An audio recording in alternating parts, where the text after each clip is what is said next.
How to log into your Chase Bank online banking. Hey everybody, in this tutorial I'll show you guys how you can do that. So let's just jump right into the video. First thing first, go ahead and open up your web browser and on the search bar simply go ahead and search for Chase Bank. Now hit enter and you will see the Chase Bank's official website, chase.com. Go ahead and open this link up and you will land on their homepage. Now on their homepage, you could directly see this welcome option where you have a field to enter your username and your password. So all you have to do is enter your valid username and then just go ahead and enter your password.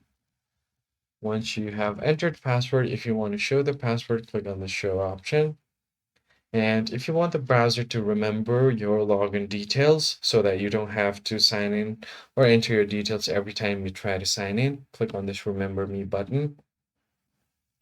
And then simply click on the sign in option.